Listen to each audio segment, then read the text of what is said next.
É um dos jogadores mais antigos do São Caetano. Quando chegou em 1999, o time tinha acabado de subir da terceira para a segunda divisão.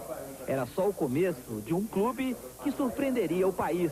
Nesses últimos 5 anos, foram 4 decisões importantes, 3 delas perdidas. A Libertadores em si foi o título mais frustrante assim, da minha carreira, pelo que ele ia representar pra gente, né?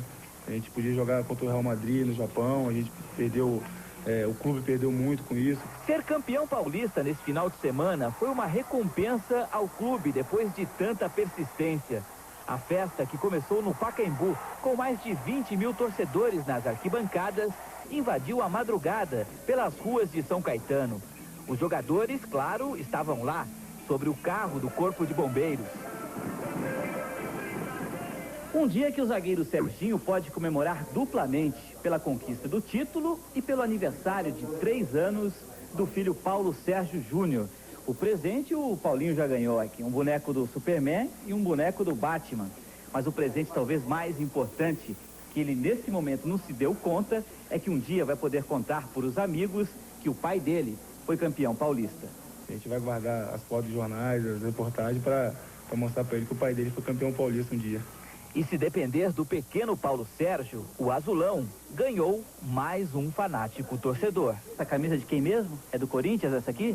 São Caetano. Ah, não é não? Não é do São Paulo não? São Caetano. São Caetano? E você vai jogar bola também um dia? Vou. Onde é que você vai jogar? São Caetano. Quer dizer, não é estatística, não é um número que morreu. Foi um ser humano que deixa. O filho de 3 anos é mulher. Eu não sei se eu posso falar com alguém de São Paulo, se eu tenho condição de falar com alguém. O doutor Marco Aurélio está aí com o fone. Por favor, Márcio.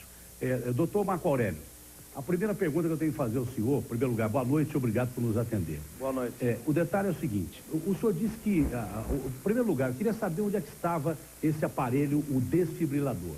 Estava no Centro Médico de São Paulo ou estava dentro da ambulância? Estava dentro da ambulância, segundo as informações que eu recebi do Corpo Médico de São Luís. Doutor Marco Aurélio, por que a ambulância estava fechada e sem ninguém lá dentro, doutor? Porque é comum não haver pessoas fora do meio ambiente, dentro do campo de jogo. E também porque se presta um atendimento público no estádio. A torcedores, a pessoas, a outros envolvidos no evento, que são assistidos também pelo ambulatório. Doutor, uma pergunta clara e óbvia. Então, por que nós temos ambulância dentro do campo, se tem lá um equipamento que é fundamental e poderia ter ajudado a salvar a vida do Serginho, trancado dentro da ambulância e sem o motorista lá dentro, doutor? Não, o motorista e a ambulância são acionados pelos médicos. Quando os médicos solicitam, ela está de prontidão e assim foi feito. Quando o Serginho chegou lá, num tempo recorde, que alguém disse 10, outros 7 minutos, e eu sei que foram menos de 3, o Serginho teve todo o atendimento da ambulância. O fato dela estar fechada quando ele era visto pela primeira vez num primeiro exame lá na área, não importa. Importa que quando ele chegou à ambulância, ela estava de prontidão. O senhor vai me desculpar, doutor, mas importa sim. Primeiro detalhe, ambulância fechada dentro do campo me parece uma coisa absolutamente ridícula. Deixa eu terminar o senhor completo. Claro. Outro detalhe, esse tempo que o senhor falou, 7 minutos ou 8 minutos, que o senhor disse tempo recorde. Que disseram aí que foi 8, 10. Eu acho até mais. O mas Petri foi disse 7. que foi 10. mas Foram o 3. senhor acha que foi 3 minutos? 3 minutos Bom, sem ele entrar na ambulância. O senhor sabia que a cada minuto que o desfibrilador não é usado, a chance de vida da pessoa que está sendo atendida diminui? Qual é o percentual, 10%. doutor Tiberman? 10%. 10%. O senhor sabia disso? Eu sei E se disso. foram 3 minutos, doutor, eu acho que foram mais do que 3 minutos, depois nós podemos até contar, fazer cálculo, então eu acho que foram mais, aliás, muito mais do que 3, acho que até mais do que 10, eu acho. Então vamos ver. Eu estou achando. Mas se admitamos que foram 3, essa pessoa perdeu 30% de possibilidade maior de ter vida. Isso não sou eu quem estou dizendo, não. É o cardiologista, Dr. Timerman, que é uma pessoa respeitada, porque vocês estão querendo minimizar a importância do desfibrilador, e ela não é, a importância não é mínima, não. A importância é grande, porque a massagem mecânica tem muito mais efeito com o desfibrilador aplicado junto. Posso falar agora? Pode falar à vontade. Tá bom.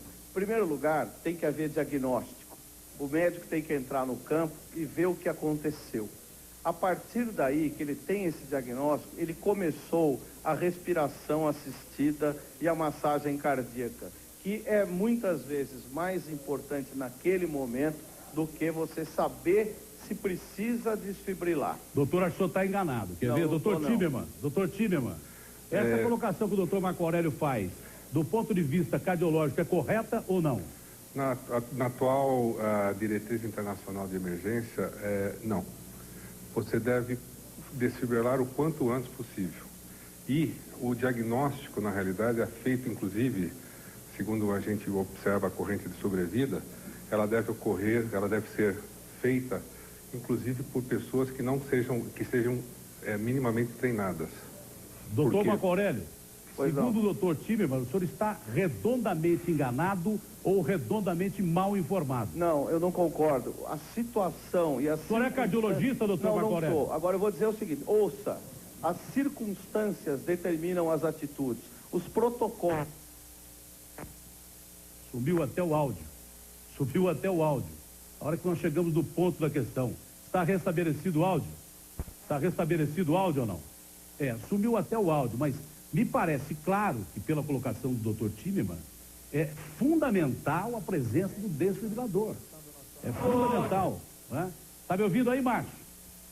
Está me ouvindo? Não sei se o Márcio não está me ouvindo, mas ficou absolutamente clara a necessidade do desfibrilador. Okay. Agora sim, Márcio, vamos ouvir o doutor Marco Aurélio. Eu estou ouvindo e eu quero lhe dizer que as circunstâncias é que fazem o melhor atendimento. Você não pode considerar as circunstâncias de um jogo de futebol como as ideais para um atendimento. Eu acho que um atleta que foi atendido em 3, 4 minutos com o desfibrilador dentro de um jogo de futebol é excepcional. Se poderia ser melhor, você antevendo a situação, você prevendo que o atleta estava em parada cardíaca. E se o desfibrilador tivesse atrás do gol, numa situação excepcional, talvez pudesse ter tido um pouco mais de resultado. Mas se ele não estivesse trancado dentro da ambulância, também poderia chegar mais rapidamente. Assim que o atleta chegou, a ambulância estava lá, pronta para ser atendido. Existe remoção, existe um corpo estendido no chão, como você gosta de dizer, para remover. Isso demora algum tempo. O senhor está enganado. Eu nunca disse que um corpo estendido no chão é outro locutor. É verdade. O senhor está desinformado mais uma vez. Tá bom, quem mas disse então... isso é o Januário de Oliveira, é outro locutor, não sou eu. É verdade. Agora eu vou dizer uma coisa para o senhor.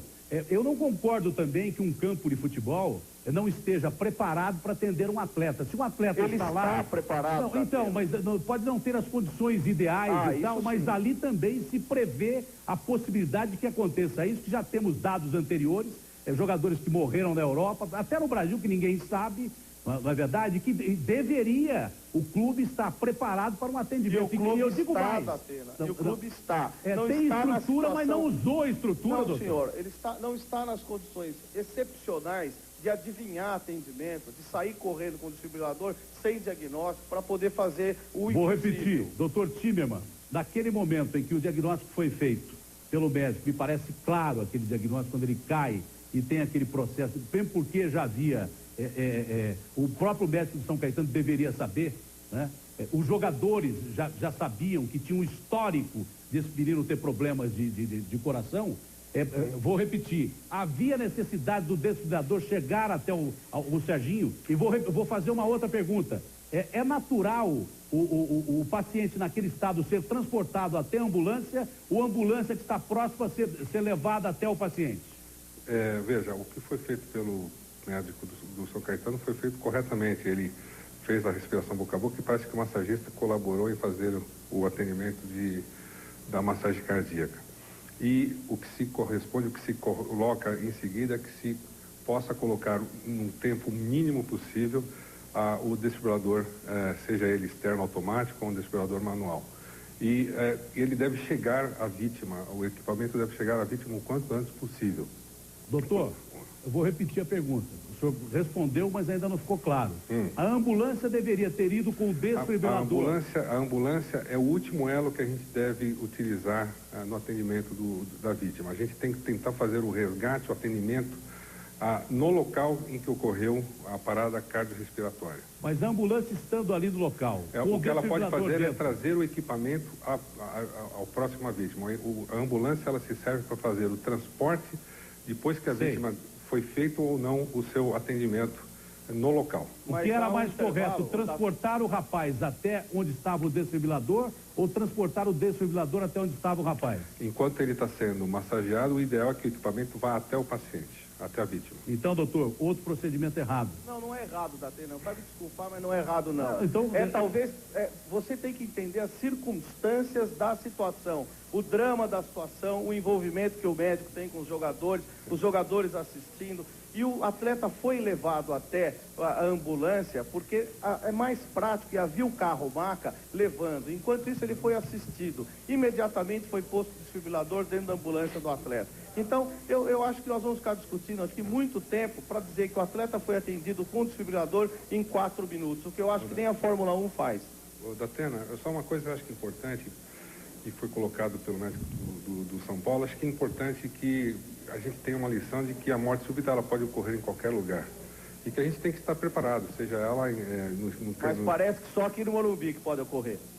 Não, doutor, foi o que aconteceu. Doutor, o senhor tá falando muito mais como diretor de São Paulo do que como médico, doutor. Eu estou falando como médico. O senhor tá falando com o coração. Não, que coração? Estou falando com atitude, eu estou protegendo, e não só protegendo, mas enaltecendo a atitude dos médicos dentro de campo. E eu não vou deixar ninguém que é leigo diminuir o valor dessas pessoas. O senhor está me chamando de leigo, eu sou. Leigo em medicina é mesmo. Eu sou leigo, mas um médico com o senhor está discutindo, que diz que o senhor estava desinformado, não é leigo, não é leigo, não é leigo. Ele é uma autoridade na área e o senhor não é. O senhor é leigo em cardiologia. Sou não, porque eu sou médico, não sou leigo, mas não. o senhor não é cardiologista. Não, eu sou especialista, Ele está tentando mas discutir cardiologista com cardiologista. Eu não sou especialista. Que é um dos Leigo especialistas na área. Eu não sou especialista, eu sou médico. Leigo é só você nessa questão. Leigo sou eu na eu vou questão, perguntar. leigo sou eu na questão e admito, duro que o senhor é Eu não e quer sou. discutir com Eu sou cardiologista. médico, desculpa, eu sou médico. O senhor tem leigo. especialidade em cardiologia? Eu não sou especialista. Onde é que o senhor estudou cardiologia na sua vida? Eu não sou especialista, mas jamais leigo. É. Jamais leigo, eu não sou especialista. Mas leigo, também não Agora é eu pergunto, especialista. eu Também não é pergunto, especialista. O senhor está rebatendo as colocações, o senhor está rebatendo as colocações de um médico especialista e está querendo ser mais realista que o rei. Agora, eu posso até concordar que o São Paulo tem estrutura, que o São Paulo tem isso, tem aquilo, mas essa estrutura não foi bem usada, do meu ponto de vista. Como... Agora eu vou perguntar ao doutor que está aí, que é competente. Peraí, o senhor é leigo em jornalismo. O senhor não tem direito de perguntar nada. O senhor não fez faculdade de jornalismo. O senhor não é leigo, o senhor é leigo em jornalismo. Você é leigo como médico. Eu não posso perguntar. Um médico você não é leigo, mas jornalista não tem que perguntar nada. Quem pergunta aqui sou eu. Pode, o Márcio Campos. Olha, o detalhe é o seguinte, não dá. Você quer ser democrático, mas não dá. O sujeito não deixa de ser democrático, quer te atacar. Quer te atacar, o sujeito quer te atacar, pô.